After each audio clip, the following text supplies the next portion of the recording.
I'm Emma Roberts, 24, and I never thought my childhood bedroom would become the battleground for the biggest family betrayal I've ever experienced.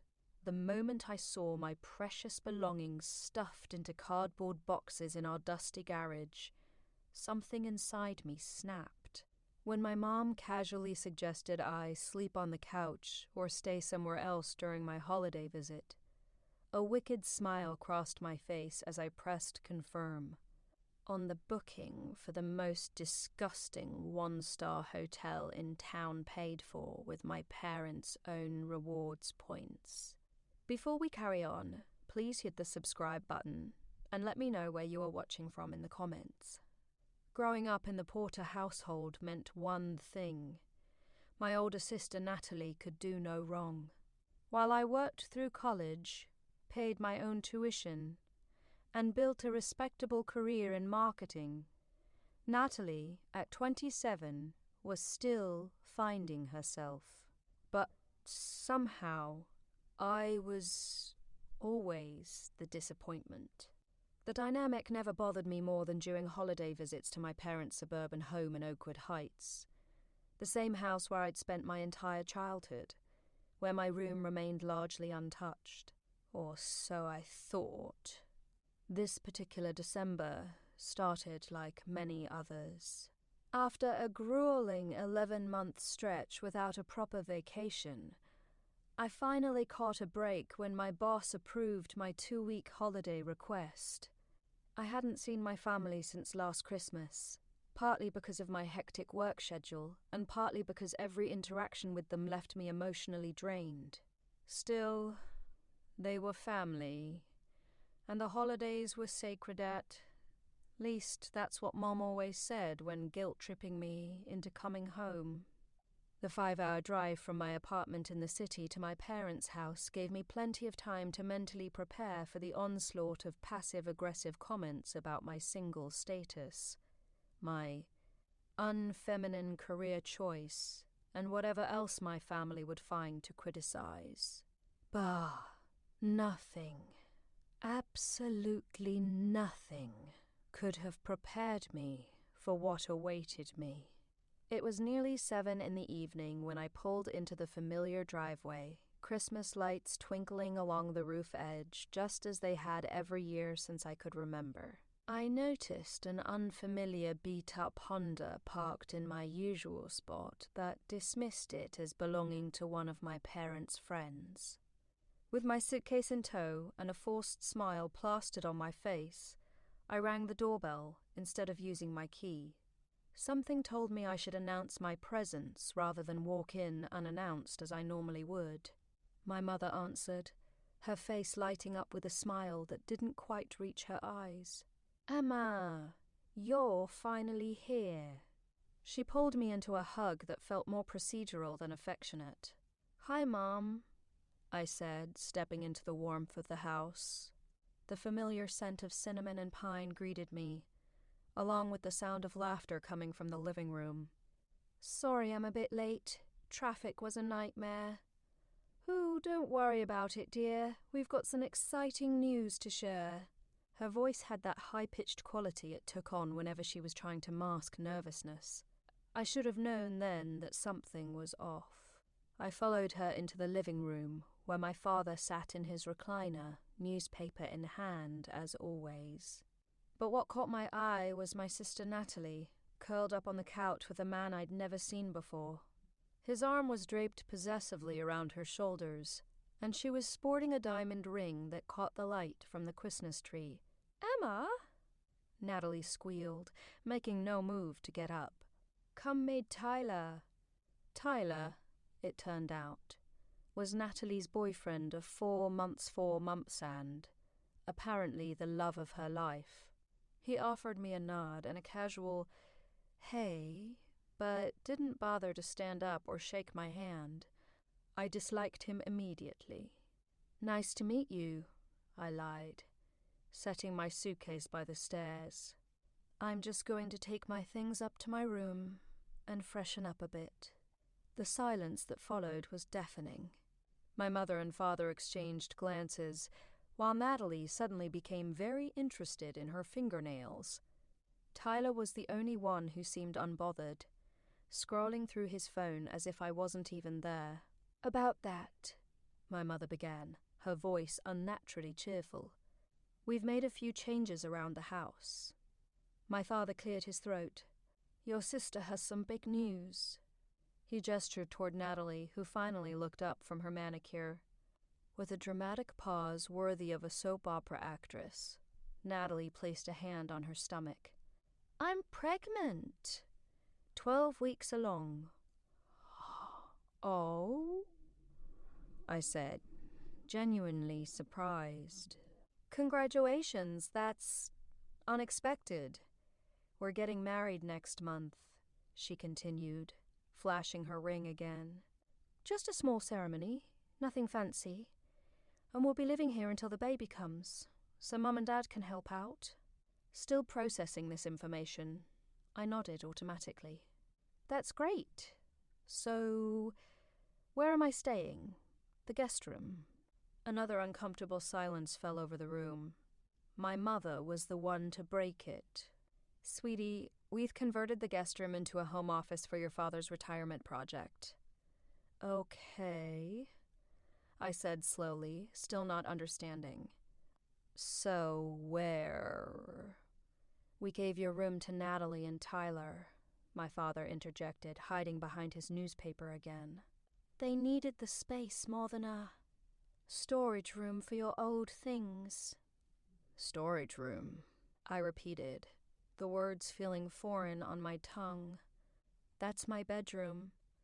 "Was," Natalie corrected with a smirk. "We've already moved in. Tyler painted it blue last weekend. It's going to be the nursery eventually. But for now, it's our room." "You painted my room?" The reality was starting to sink in. "Where are my things? My books, my awards, my—" "In the garage," my mother interrupted smoothly. "All boxed up nice and neat. You can go through them if you'd like. Take whatever you want back to your apartment." "And where am I supposed to sleep for the next 2 weeks?" I asked, my voice rising despite my efforts to stay calm. My mother gestured toward the couch where Natalie and Tyler were sitting. "The couch pulls out into a bed. Or you could always stay somewhere else if that's not comfortable enough." I stared at her, speechless. The couch. They expected me to sleep on the couch in my own family home, while some stranger occupied my childhood bedroom. A stranger who hadn't even bothered to stand up and greet me properly.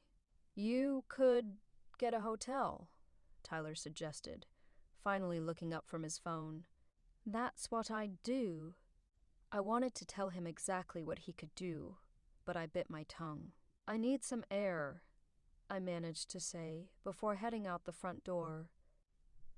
The cold December air hit my face, and I gulped it down, trying to calm the rage building inside me. I had driven 5 hours to be treated like an unwelcome guest in my parents' home. No, not even a guest's got beds. I was being treated like an inconvenience. My phone buzzed in my pocket. It was a text from my best friend, Leah.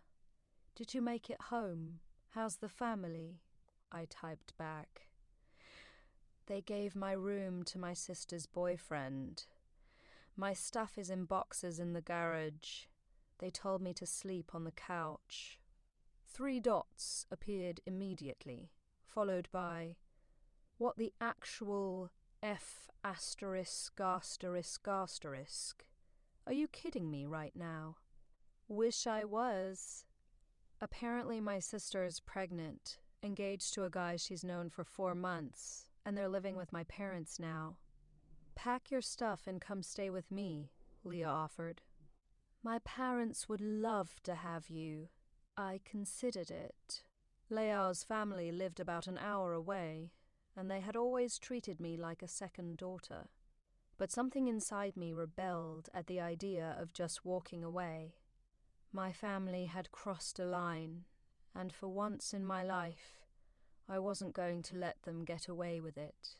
"Thanks, But I have a better idea. We'll call you later. My father's laptop was in his study, where he always left it. He never logged out of anything, claiming it was too much hassle to remember passwords. It was the work of moments to access his email, and from there, his hotel rewards account. As a frequent business traveller, he had accumulated thousands of points over the years. Points he was always bragging about saving for a luxury vacation with Mom. With a few clicks, I found what I was looking for.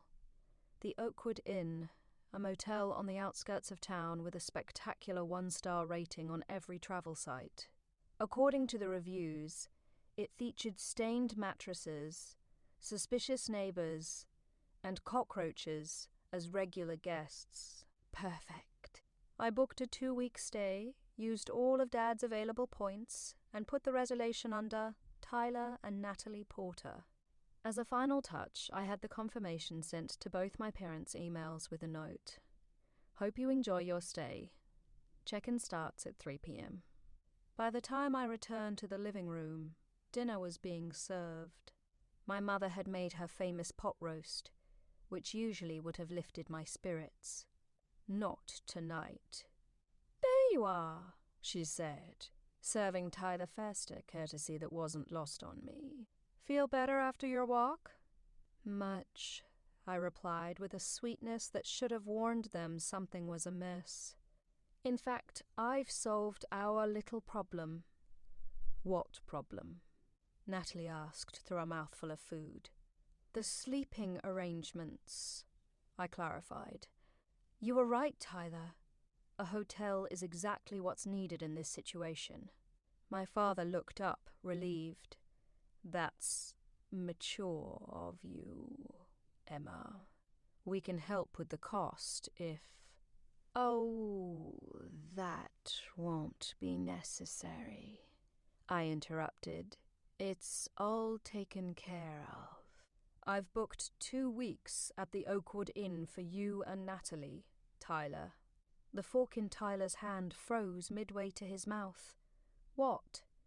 "I used Dad's rewards points," I explained, taking a roll from the breadbasket.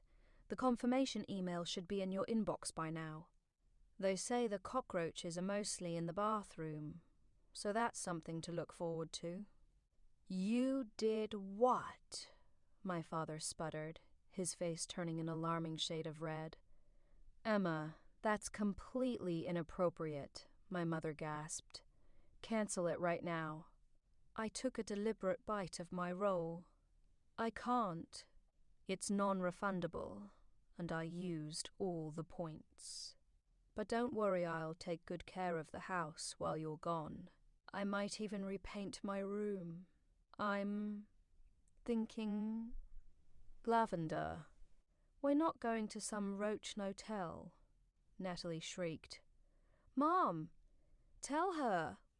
My mother turned to me, her expression thunderous. "Emma Porter, you will fix this right now." "Your sister is pregnant, for goodness sake." "Is she?" "I hadn't heard," I replied sarcastically. "Look, it's simple. Either Tyler and Natalie go to the hotel I generously booked for them, or they can sleep on the pull-out couch. I'm taking my room back, and that's non-negotiable."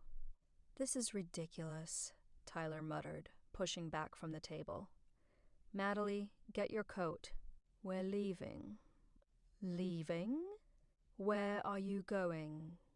My mother looked panicked. "To my mother's house," Tyler answered. "At least she respects me enough to give me a proper place to sleep." "But it's Christmas Eve tomorrow," my mother protested. "We always spend Christmas Eve together as a family." "Should have thought of that before you let your daughter pull this stunt," Tyler said, already heading for the door. Natalie followed him, tears streaming down her face. "Thanks a lot, Emma." "You ruin everything." The door slammed behind them, leaving an echoing silence in the dining room. My parents stared at me as if I'd grown a second head. "Are you happy now?" my father demanded. "You've driven away your sister on Christmas." I met his gaze steadily. No, you did that when you decided I wasn't important enough to deserve a bed in my own family home. When you packed up my childhood memories and tossed them in the garage like trash. When you chose her like you always do. That's not fair, my mother began, but I cut her off. What's not fair is expecting me to be okay with being treated like a second-class citizen in this family. What's not fair is assuming I just lie down and take it like I always have. I stood up, my appetite gone. I'm going to get my things from the garage and set up in my room. And tomorrow, I'm repainting it. Emma, my father started, but I was already walking away. Merry Christmas to me, I muttered as I headed to the garage to begin the process of reclaiming what was mine. The garage was cold, damp, and smelled like old tennis shoes and gasoline. Stacked in the corner, precariously balanced on top of each other, were 6 cardboard boxes labelled Emma's stuff in my mother's handwriting. The casual designation stung as if 17 years of memories could be reduced to stuff. I lifted the first box, surprised by its lightness. Inside were photo albums I'd meticulously put together throughout high school, documenting trips, birthdays, and everyday moments I'd wanted to preserve. The second box contained my academic achievements, honor roll, certificates, my college acceptance letter, the marketing award I'd received last year, things I'd been proud of, things I thought my parents were proud of too. The third box made me pause. It held the quilt my grandmother had made for me before she passed away when I was 12. I'd slept under that quilt every night until I left for college, running my fingers over the familiar patterns. I felt tears threaten to spill. They hadn't even bothered to fold it properly. It was crumpled and stuffed into the box. One corner stained with what looked like paint. Blue paint. Tyler's paint. Something inside me hardened. This wasn't just about a room or a bed. This was about respect. About valuing someone's history and feelings. About family. I hauled all 6 boxes up to my room, not Natalie and Tyler's, and found it transformed. The walls were indeed a nauseating shade of blue. My desk was gone, replaced by a cheap dresser I'd never seen before. The bed was the same frame, but with a new mattress, and the sheets were rumpled. Clear evidence that Natalie and Tyler had been sleeping there. The thought made my skin crawl. I stripped the bed immediately, stuffing the sheets into a garbage bag. Then I opened the closet to find Tyler's flannel shirts and Natalie's maternity clothes hanging where my things used to be. Those went into another garbage bag. Within an hour, I had removed every trace of them from the room, piling their belongings neatly in the hallway. When I finally came back downstairs, my parents were sitting in the living room in stony silence. My mother was the first to notice me. "What have you done?" she asked, taking in the garbage bags in my hands. "Reclaimed my space," I answered simply. "Their things are upstairs. They can pick them up whenever." "This is childish, Emma," my father said, though he wouldn't meet my eyes. "We expected better from you." "And I expected better from you," I countered. "Did it ever occur to either of you to ask me how I felt about giving up my room? Did you consider that I might have attachments to the space I grew up in? Or was it just easier to assume I'd roll over and accept whatever crumbs of consideration you decided to throw my way?" My mother sighed heavily. "You're being dramatic. It's just a room." "If it's just a room, then why couldn't Tyler and Natalie take the couch?" I challenged. "Why is my comfort less important than theirs?" "Because she's pregnant," my mother exclaimed. "She needs proper rest, a proper bed. And I don't? I drove 5 hours to get here. I took 2 weeks off, Work the first real break I've had all year, Ta. Spend time with a family that apparently doesn't even want me here. Of course we want you here, my father interjected, but Natalie's situation is, delicate. I laughed without humor. Her situation is the result of her own choices. She chose to get pregnant by a guy she barely knows. She chose to move back home instead of standing on her own 2 feet. What exactly have I done to deserve being pushed aside? Again? The question hung in the air, unanswered. My parents exchanged glances, a silent communication that excluded me, just as they had always excluded me from the golden circle that surrounded Natalie. I'm going to bed, I said finally. In my room. If Natalie and Tyler come back, they can have the couch or the hotel. Those are their options. I turned to go, but my mother's voice stopped me. Emma, wait. Maybe we didn't handle this well. It was the closest thing to an apology I was likely to get. I paused, waiting for more, but nothing came. Good night, I said, and went upstairs to sleep in my newly reclaimed territory. The next morning, Christmas Eve, woke early. The house was silent. No sign of my parents or any word from Natalie. I made coffee and took a mug out to the front porch, watching the neighborhood come alive with last-minute holiday preparations. Across the street, the Johnsons were setting up a massive inflatable Santa. 2 doors down, the Patel's children were building a snowman in their yard. Normal families doing normal family things. My phone buzzed with a text from Leah. Updates? Did you murder them all in their sleep? Despite everything, I smiled. Still alive. Kicked Natalie and Tyler out last night. Using their bathroom RN to prepare for upcoming battle. You're my hero, she texted back. Need reinforcements? I considered it. Having Leah here would make everything more bearable, but this was something I needed to handle on my own. Rain check. Will call if blood is spilled. Fair enough. Remember, you're not crazy. They're the assholes. I was halfway through my second cup of coffee when my mother appeared in the kitchen doorway, looking tired and older than her 56 years. You're up early, she observed, moving to the coffee maker. Couldn't sleep, I admitted. Too busy enjoying the familiar ceiling. She sighed but didn't take the bait.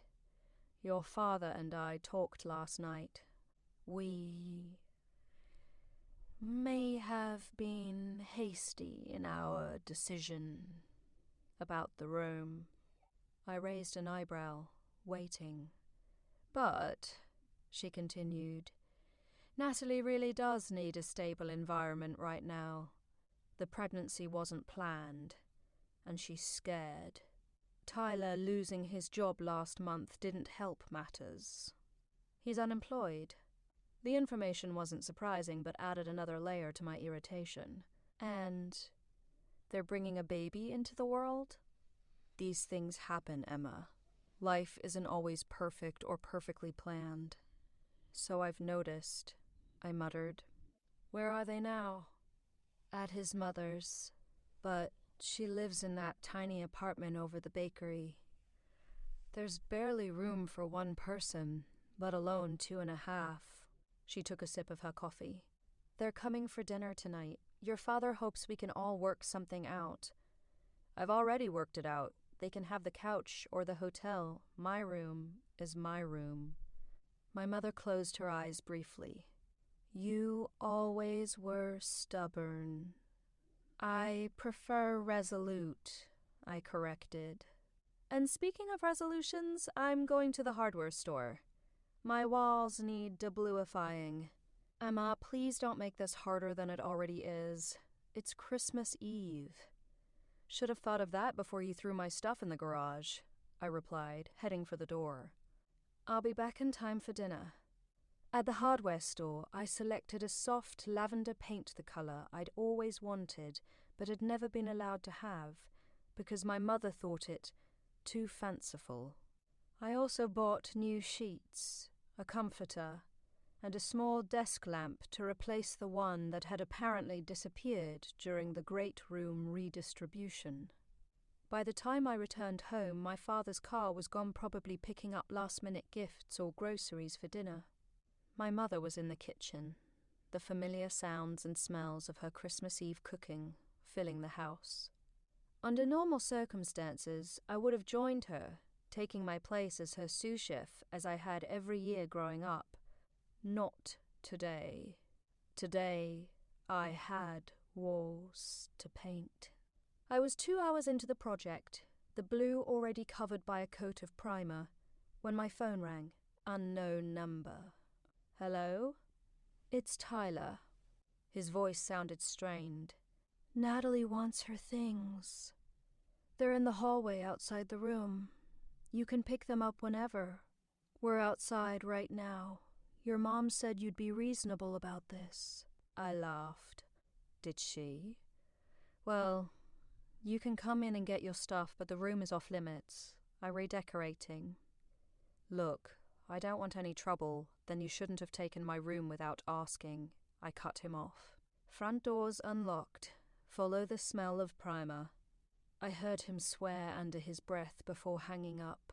Minutes later, heavy footsteps on the stairs announced his arrival. He appeared in the doorway, with Natalie hovering behind him, her eyes red from crying. "What are you doing?" she gasped, taking in the half-painted walls. "Reclaiming my territory," I answered, not pausing in my work. "Your bags are right there. Take them and go." Tyler grabbed the garbage bags without a word, but Natalie lingered, her hand protectively over her still flat stomach. "Mom said you're being difficult on purpose. She said you're jealous because I'm starting a family and you're still single." The paintbrush in my hand stilled. "Is that what she said?" "It's true, isn't it? You've always been jealous of me. That's why you moved away, why you never visit. And now you're trying to ruin the only good thing that's happened to me in years." I turned to face her fully. "Natalie, I'm not jealous of your unplanned pregnancy with an unemployed man you've known for a few months. I'm angry because our parents packed up my childhood like it was garage sale fodder to make room for your poor life choices. If that seems like jealousy to you, you might want to invest in a dictionary." Her face crumpled. "Why do you hate me so much?" "I don't hate you. I just don't respect you or the way you've always manipulated Mom and Dad into giving you whatever you want, regardless of who gets hurt in the process." "That's not fair." "Knife rarely is," I agreed, turning back to my painting. "As you're about to find out, parenthood is hard, Natalie. Harder than batting your eyelashes and crying until someone gives in." "Come on, babe," Tyler said from the hallway. "Let's just go. Your sister's a bee. Careful," I warned. "That's no way to talk in front of your child's aunt." Natalie let out a sob and fled down the stairs, Tyler following with their bags.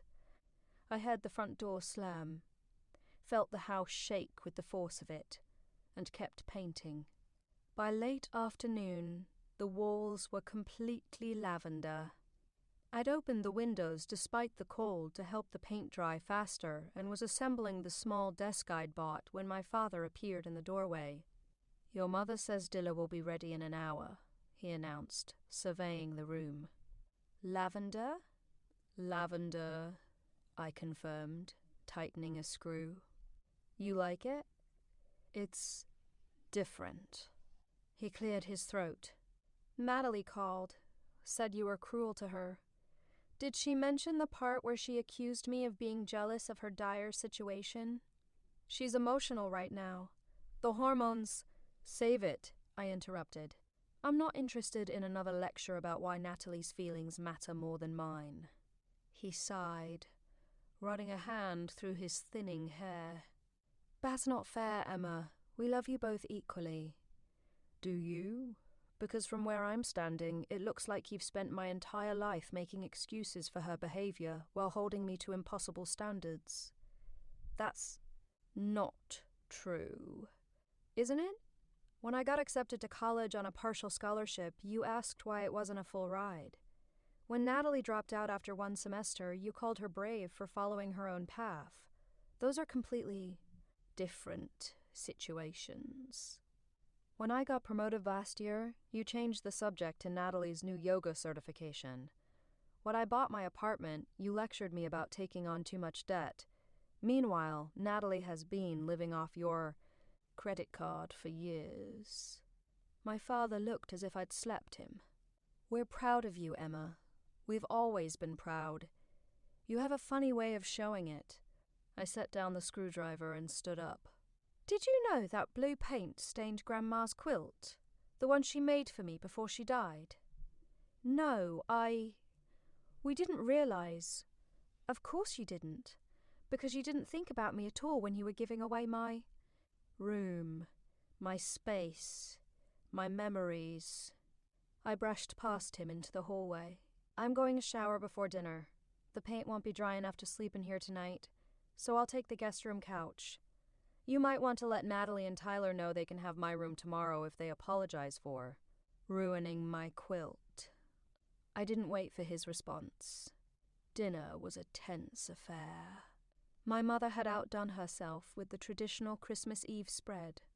Roast duck, garlic mashed potatoes, green beans with almonds, and her famous Parker House rolls. In any other year, I would have been in heaven. Tonight, the food tasted like ashes in my mouth. Natalie and Tyler arrived just as we were sitting down. My sister's eyes were swollen from crying, and Tyler looked like he'd rather be anywhere else. My mother fussed over them, pulling out chairs and serving them first again.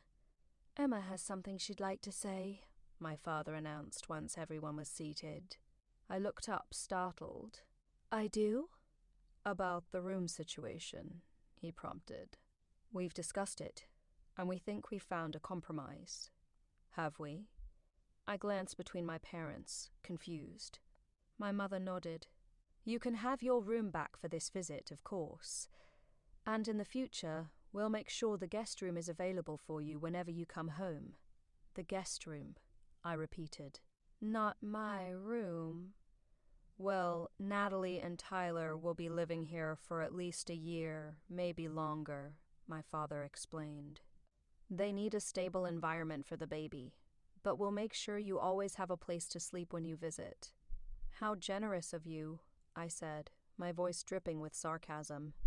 So you're still giving away my room, just not during this particular visit. Emma, my mother began in her warning tone. No, I want to be clear about this. You're asking me to permanently give up my childhood bedroom so that my adult sister and her boyfriend can live here rent-free, indefinitely. They're starting a family, my father said, as if that explained everything. They're freeloading, I corrected. And you're enabling them, just like you always have. Natalie's fork clattered against her plate. That's rich coming from you. Who paid for your first car? Who helped with your college textbooks? I did, I shot back. I worked 2 jobs all through college. I saved for 3 years to buy that used Honda. You're the one who's been coasting on Mom and Dad's generosity your entire adult life. Girls, please, my mother interjected. It's Christmas Eve. Can we please have a peaceful dinner? Absolutely, I agreed, stabbing a piece of duck with unnecessary force. As soon as someone explains why my feelings and needs are consistently treated as optional in this family. My father set down his glass with a thud. That's enough, Emma.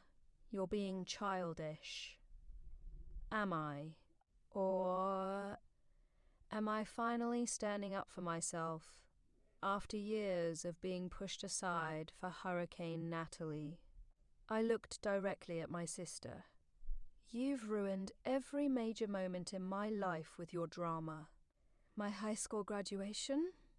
You broke up with what's-his-name and cried through the ceremony. My college acceptance dinner? You announced you were dropping out to find yourself. My first adult Christmas in my own apartment? You had a crisis because your roommate ate your yogurt, and Mom and Dad spent the whole day on the phone with you instead of enjoying the dinner I cooked. That's not fair, Natalie protested. What's not fair is that I've spent my entire life being the responsible one, the one who doesn't cause problems, the one who achieves in silence while you suck all the air out of the room with your constant neediness. And my reward? Having my childhood packed away like garbage while you take over yet another part of my life. The table fell silent. Tyler was examining his plate as if it contained the secrets of the universe. My parents exchanged their trademark worried glances, and Natalie looked thoughtful, an expression I rarely associated with my impulsive sister. Is that really how you see it? She asked quietly. But I've ruined everything for you. Not everything, I admitted. But enough that it's a pattern I can recognize from miles away. And this, I gestured around us, is just the latest example. I didn't think you cared about your room, she said. You're never here. You haven't been home for more than a week at a time since you left for college. Because I don't feel welcome here, I replied, the truth of it hitting me like a physical blow. Because every time I come home, I'm reminded that in the family hierarchy, I'll always be second best. That's completely untrue, my mother protested. We're incredibly proud of you, Emma. Are you? Then why is it so easy for you to erase me, to give away my space, to dismiss my feelings, to expect me to just accept whatever scraps of consideration you decide to throw my way? My father cleared his throat. Perhaps we haven't been as equitable as we should have been. In trying to support Natalie through her various struggles, we may have taken your resilience for granted. It was the closest thing to an admission of fault I'd ever heard from him. I waited, uncertain where this was heading. But, he continued, the fact remains that Natalie and Tyler need someplace to live, and this house has the space. We're not asking you to give up your room forever, Emma. Just to share it when you're not here. Which is most of the time, my mother added helpfully. I set down my fork, suddenly tired of the entire conversation. Here's what's going to happen. I'm staying in my room for the duration of this visit. After I leave, you can do whatever you want with E.T., but don't expect me to be happy about it. And don't expect me to come home often if I don't have a space that's genuinely mine. Emma, my mother began, but I cut her off. No, Mum. I'm done compromising on this. You all made a decision without consulting me, without considering my feelings at all. You can live with the consequences of that decision. Which are? My father asked, his tone challenging. Which are that I'll visit less frequently, stay for shorter periods, and probably spend holidays with friends who actually respect me. I stood up, my appetite gone. Thank you for dinner. It was delicious as always. I'm going to check if the paint in my room is dry. As I left the dining room, I heard Tyler mutter, Told you she'd be difficult. I paused in the doorway. One more thing. Tyler, Natalie, You do end up using my room after I leave. I expect you to replace my grandmother's quilt, the one you ruined with your paint. It was the last thing she gave me before she died, and it meant the world to me. I didn't wait for a response, but as I climbed the stairs, I heard the unmistakable sound of my sister bursting into tears again. Any other day, that might have prompted me to go back and apologize, to smooth things over as I always did. Not today. I let her cry. The paint was still tacky to the touch, the fumes lingering despite the open windows. I'd be sleeping on the couch in the den after all. With a sigh, I gathered my pajamas and toiletries and headed to the bathroom to prepare for bed. Though it was barely 8 o'clock, a soft knock on the bathroom door interrupted my face-washing routine. "Emma, it's me. Can we talk?" "Natalie." I dried my face, steeling myself for another dramatic scene. "What is it? Just... can I come in? Please?" I opened the door to find my sister alone in the hallway. Her eyes red-rimmed but dry. She looked smaller somehow, less confident than she had at dinner. "Where's Tyler?" I asked, stepping aside to let her in. "He went for a walk. He doesn't handle emotions well." She perched on the edge of the bathtub, her hands twisting in her lap. "I didn't know about the quilt. Would it have mattered if you did?" She considered this. "I'd like to think so, yes. I'm not a monster, Emma. I don't deliberately try to hurt you." "No, you just don't think about how your actions affect others," I finished for her. "That's always been your problem, Nat. You live in the moment without considering the consequences." She flinched but didn't deny it. "I'm trying to do better. That's part of why I came back home. I need to grow up before this baby arrives." She placed a hand on her still flat stomach. "I want to be a good mother." Something in her voice, a vulnerability I rarely heard from my confident, carefree sister, made me pause. "I'm sure you will be." "Will I?" She looked up, genuine fear in her eyes. "I don't know the first thing about being responsible." "You're right about everything you said downstairs. I've been selfish and dramatic and I've taken advantage of Mom and Dad's support. And now I'm about to be responsible for another human being." Her voice broke. "I'm terrified, Emma." I sighed, sitting down on the closed toilet lid. Being scared is normal. It means you care. I do care. About the baby. About Tyler, even though he can be a jerk sometimes, and about you. She reached for my hand. "I'm sorry about your room.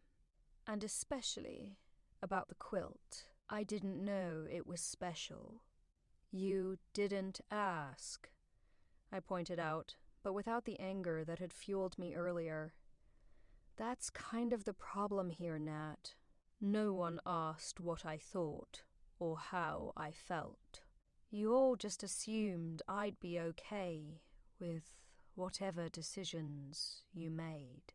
"Because you always are," she said softly. "You're the strong one, the capable one. You never seem to need anything from anyone." "That doesn't mean I don't have feelings." I know that now." She squeezed my hand. "I'll make it up to you, I promise. We'll find another place to live after the baby comes. And I'll replace the quilt somehow." "You can't replace it," I said. "It was handmade by Grandma." Natalie's face fell. "Right. Of course." She stood up, releasing my hand. "Well, I'll figure something out." I wanted you to know I'm sorry. Really sorry. As she turned to go, I found myself saying, "The damage isn't too bad. Mostly along one edge. I might be able to clean it, or maybe convert that section into a smaller throw pillow or something." "Really?" Her face brightened. "I could help. I've been learning to sew for the baby, just simple stuff. But still, maybe," I allowed. "We'll see." She nodded, accepting this tentative olive branch for what it was. "Good night, Emma. And Merry Christmas Eve." "Merry Christmas Eve, Nat." After she left, I stared at my reflection in the mirror, surprised to find myself smiling slightly. It wasn't a complete resolution, not by a long shot, but it was a start. A small acknowledgement that my feelings mattered too. I slept fitfully on the den couch, uncomfortable despite the extra blankets my mother had provided. The house creaked and settled around me. Familiar sounds that had soothed me to sleep throughout my childhood, but now seemed to underscore how out of place I felt. Around 2 a.m, I gave up on sleep entirely and wandered into the kitchen for a glass of water. To my surprise, I found my father sitting at the table, a mug of something steaming in front of him. "Can't sleep either?" he asked, gesturing to the chair across from him. I shook my head, filling a glass from the tap. "Couch isn't great for my back." "No, I suppose not." He took a sip from his mug. "It's hot chocolate, if you want some. Your mother made a batch before bed." "I'm good with water." I sat down anyway, curious about what had him up at this hour. "Something on your mind, Dad?" He chuckled softly. "Many things. Chief among them being how I managed to make such a mess of what should have been a simple family Christmas." "It wasn't just you," I offered. "We all contributed." "Perhaps, but as the head of this household, the buck stops with me." He set down his mug, his expression serious. "You were right earlier about how we've treated you and Natalie differently over the years." I blinked, surprised by the admission. "I was?" "Don't look so shocked." He smiled faintly. "I'm old, not blind. We've always expected more from you because you've always been capable of more. Natalie struggled with school, with friendships, with finding her place in the world. You never seemed to struggle with anything." "That's not true," I said quietly. "I just didn't talk about it." "Exactly. You kept your problems to yourself, handled them on your own. It made it easy for us to focus on Natalie's more vocal needs." He sighed. "Too easy, apparently." "I'm not asking for special treatment," I clarified. "Just equal consideration." "I know, and you deserve that, at the very least." He reached across the table, covering my hand with his. "I'm sorry, Emma, for taking your strength for granted, for not seeing how our actions might hurt you, for the room, for everything." The simple apology, something I'd been waiting years to hear, brought tears to my eyes. "Thanks, Dad." "Don't thank me yet," he said with a wry smile. "I haven't fixed anything. Natalie and Tyler still need a place to stay, at least until the baby comes, but perhaps we can come up with a solution that doesn't involve erasing your place in this home." "Like what?" "Like converting the den into a proper bedroom for them. It's smaller than your room, but it's on the main floor, which might be better with a baby anyway. We have to move some furniture around, but it could work." I considered this. "What about your office?" "I can set up a desk in our bedroom. It's not ideal, but it's temporary." He squeezed my hand. "The point is, we'll find a way that doesn't involve asking you to give up your space entirely. Your mother and I will discuss it in the morning. I'd like to be part of that discussion, I said firmly. Of course. It's your home too. He drained the last of his hot chocolate. Now, why don't you take my bed? Your mother and I can share the guest room couch for one night. Dad, no, I couldn't. I insist.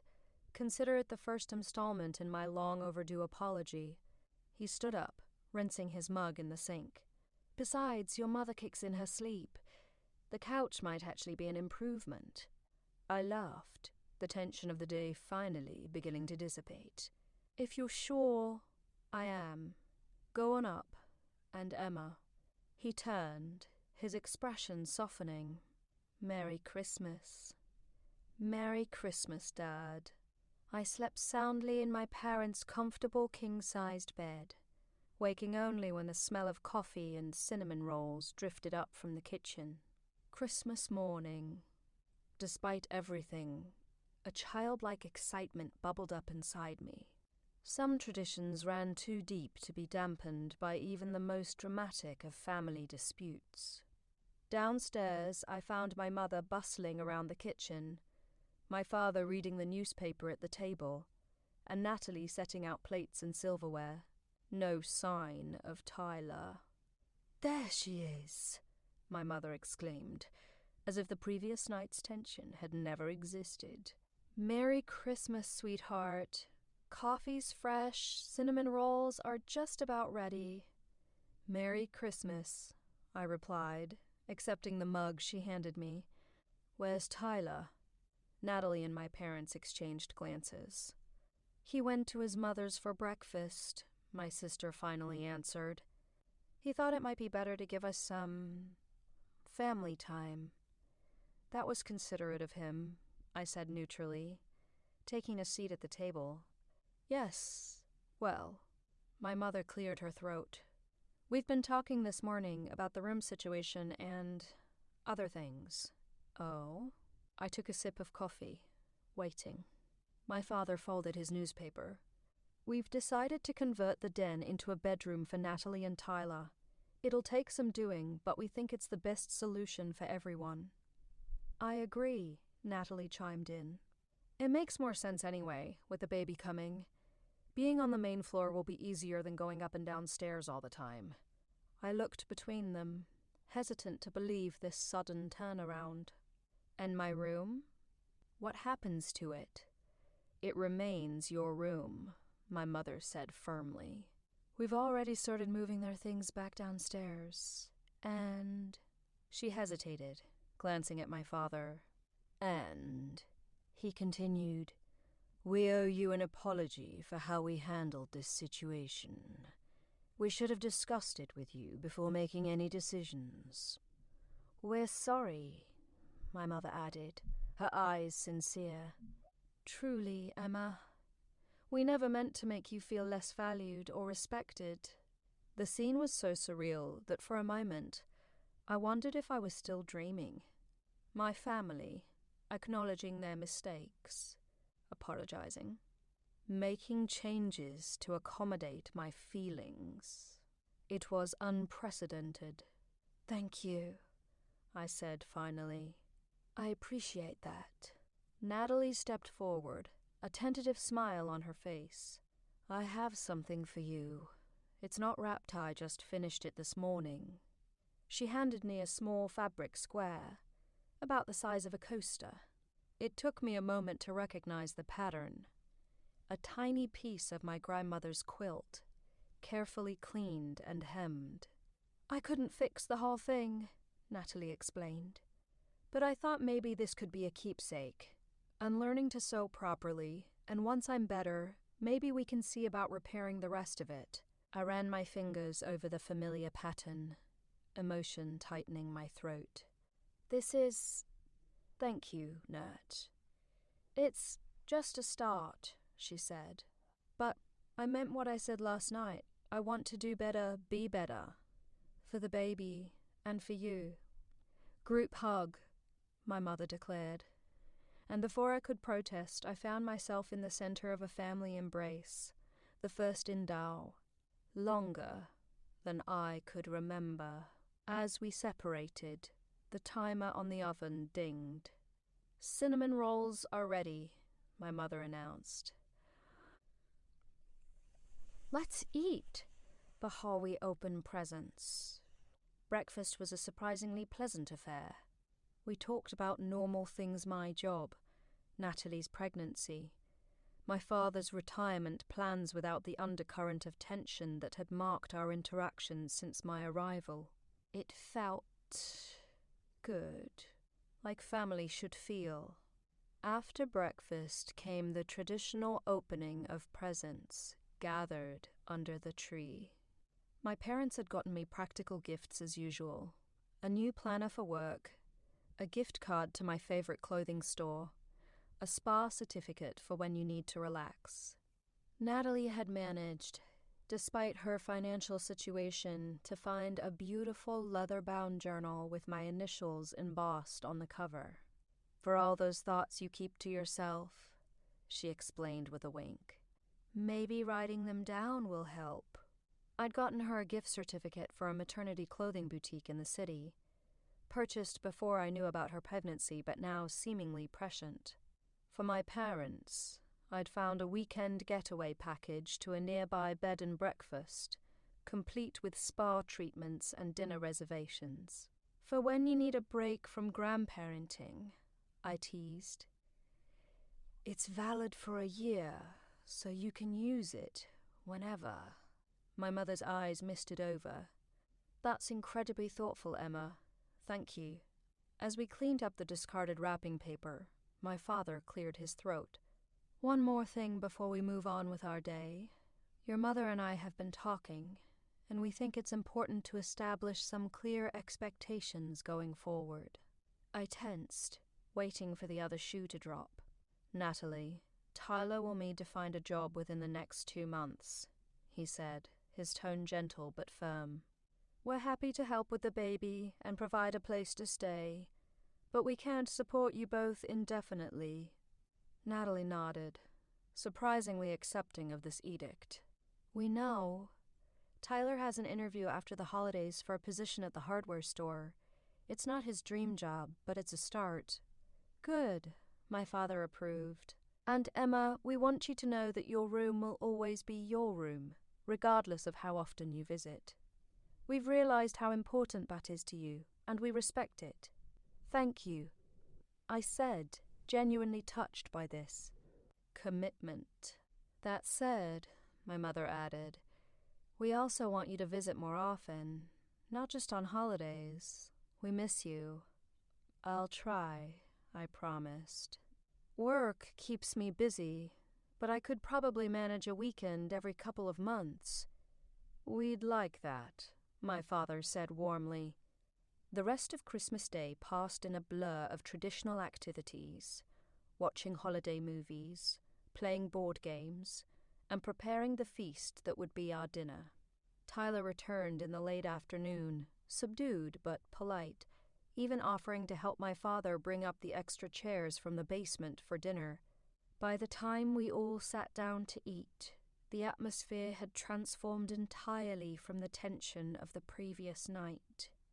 My mother had outdone herself with the turkey and all the fixings. My father opened a bottle of expensive wine he'd been saving for a special occasion, pouring a small amount for everyone except Natalie, who received sparkling cider instead. "A toast," he announced, raising his glass. "To family. All of us. Together." "To family," we echoed, glasses clinking. As we ate and talked and laughed, I found myself observing the scene with a strange sense of detachment. 24 hours ago I had been furious, hurt, ready to write off my family entirely. Now we were sharing a meal as if none of it had happened.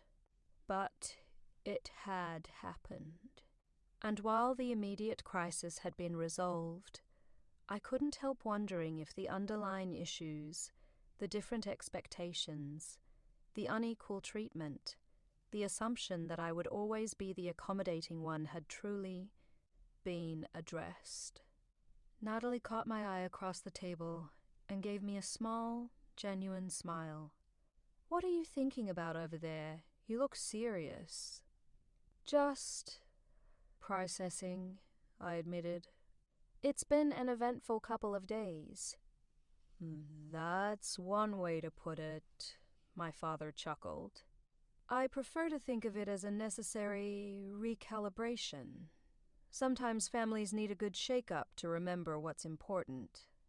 And what's that? I asked, curious about his perspective. Balance, he said thoughtfully. Supporting each other without enabling bad habits. Celebrating differences without creating favoritism. Maintaining individual identities within the family unit. Plus not throwing people's childhood memories in the garage, Natalie added with a self-deprecating smile.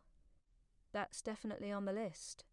We all laughed, the sound warming the room more effectively than the crackling fire in the hearth. Well, I, for one, am grateful for this shake-up, my mother declared. It's long overdue. And Emma? She reached across the table to squeeze my hand. Thank you for standing your ground. It couldn't have been easy. It wasn't, I agreed. But I think it was necessary. Definitely necessary, Natalie seconded. I've been thinking a lot about what you said, about me always being the center of attention with my drama. You were right, and I'm going to work on that, I promise. We all have things to work on, my father said, diplomatically. The important thing is that we're willing to try. As dinner wound down and we moved to the living room for our traditional viewing of It's a Wonderful Life, I found myself next to Tyler on the couch. Despite our rocky start, I felt I should make some effort at reconciliation. So, hardware store, I began awkwardly. He nodded, keeping his voice low.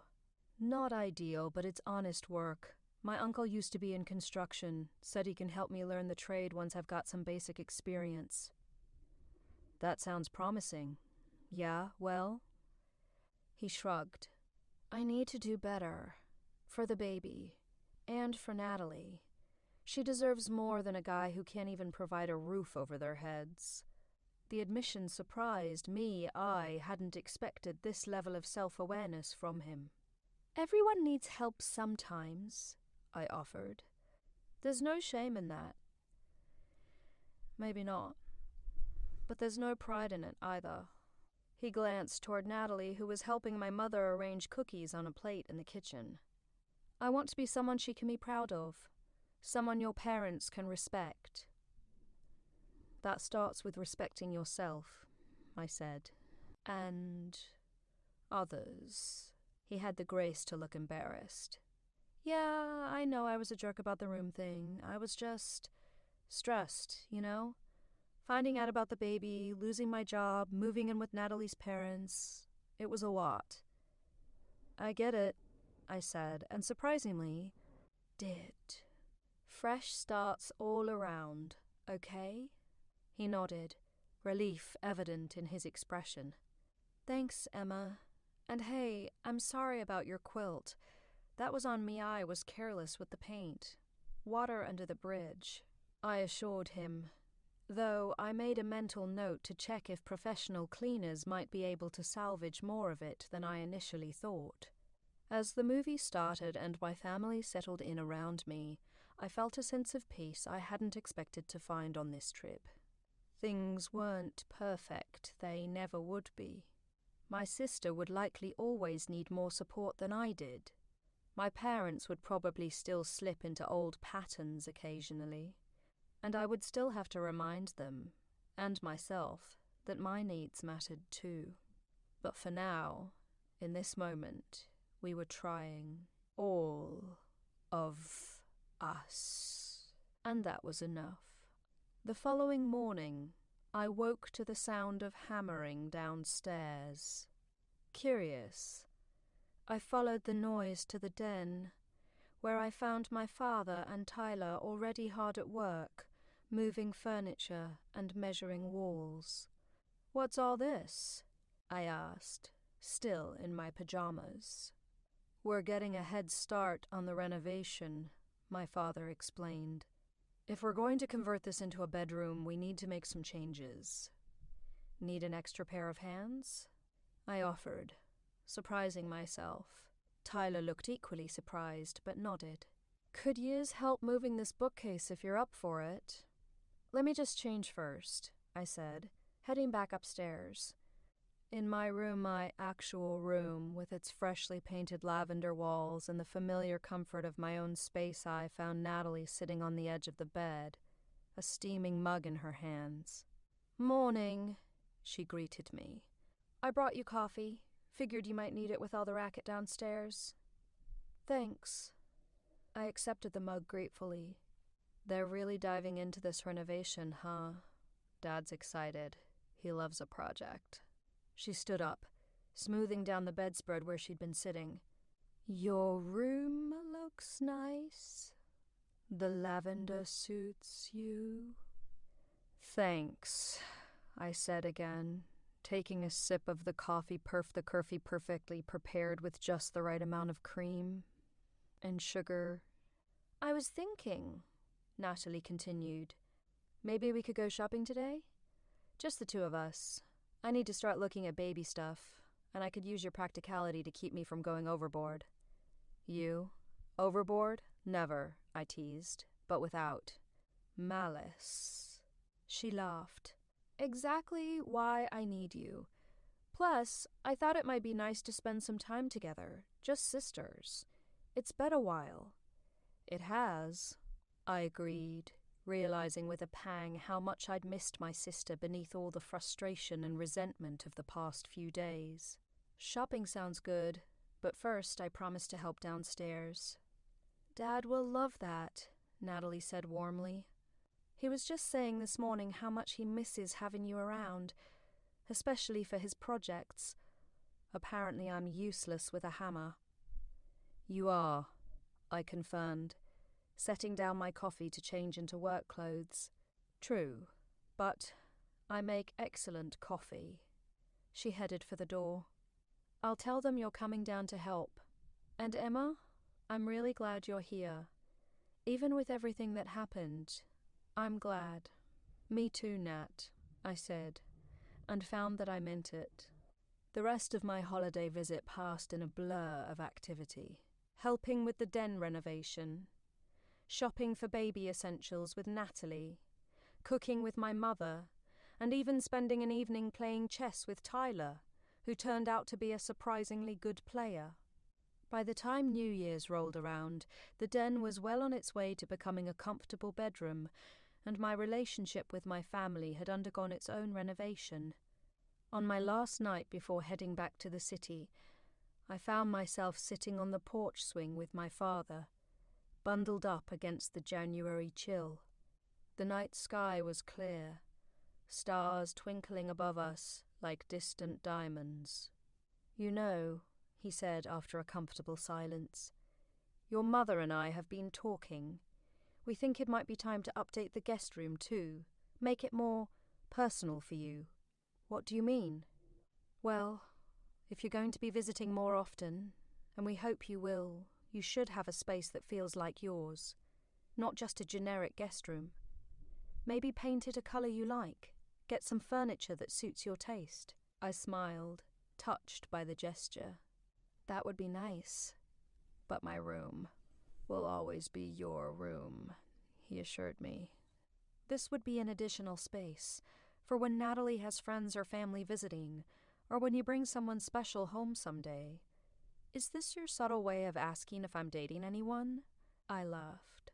"Not at all," he protested, though his eyes twinkled. "But if you were, I'd tell you." I promised. "Eventually." He chuckled, giving the swing a gentle push with his foot. "Fair enough. The point is, we want you to feel at home here, always, no matter what changes come our way as a family." "I appreciate that, Dad."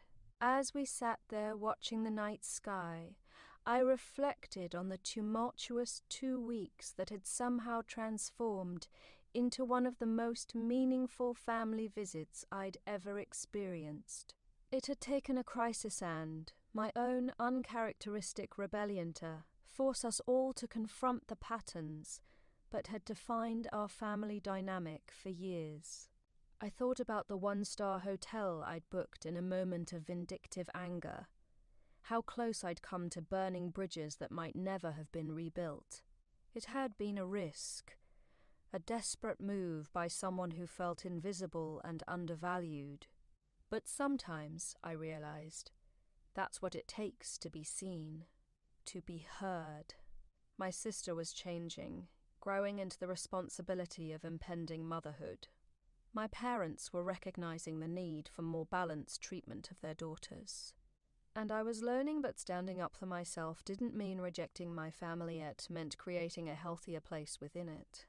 When I drove away the next morning, it was with a lighter heart than I'd had in years. My room was still my room, painted in the lavender I'd always wanted.